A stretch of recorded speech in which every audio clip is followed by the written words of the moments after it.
Hi, I'm Dr. Dan Miller, Historical Solutions LLC. I want to thank you for your time and attention and concentration, and frankly, just plain endurance. And what I know was a long haul for us last week when we talked about leadership and U.S. Air Flight 1549, and then also leadership and the 1721 smallpox epidemic in Boston.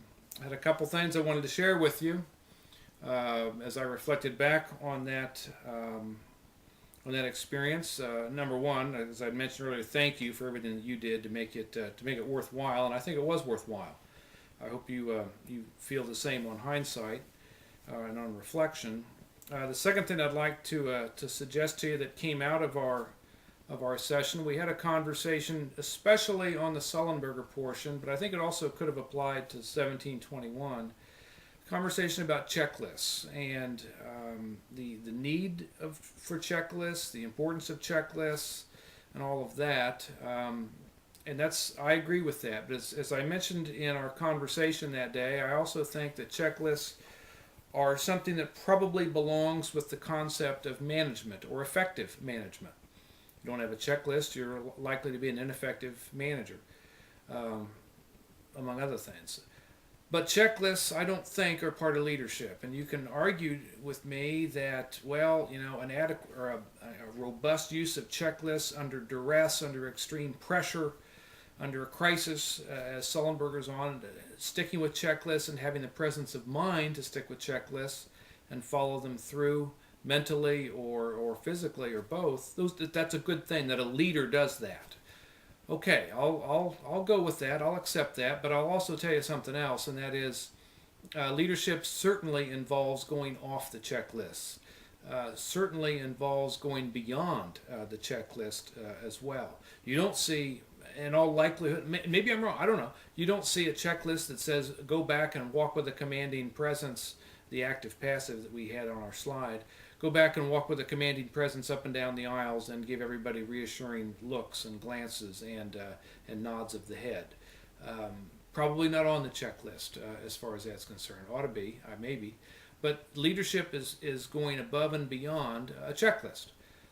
So just when you're in the next tight spot, hopefully not like Sullenberger, but maybe someday like Sullenberger, perhaps on a different scale, just remember, follow the checklist, that's great. Go on experience too, like Sullenberger does, but then also make sure that you're looking for your leadership to go above and beyond what's on the checklist.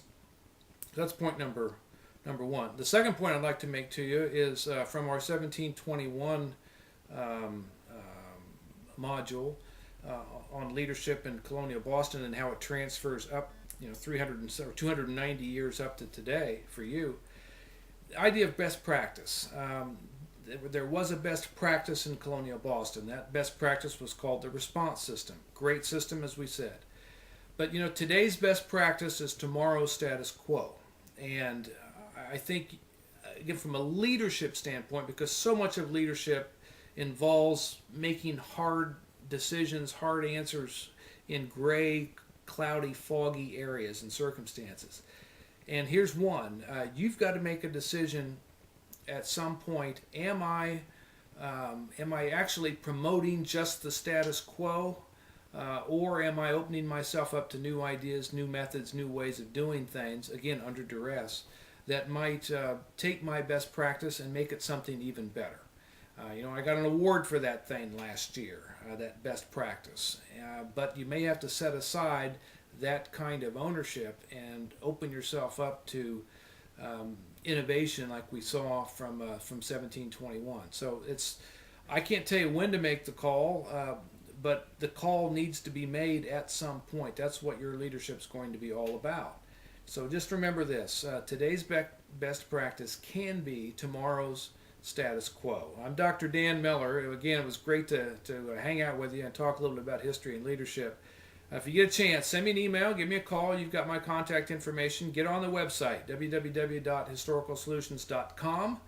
Take a look around, and I'd love to hear some feedback from you down the road. Thanks again, and you know that I wish you all the best.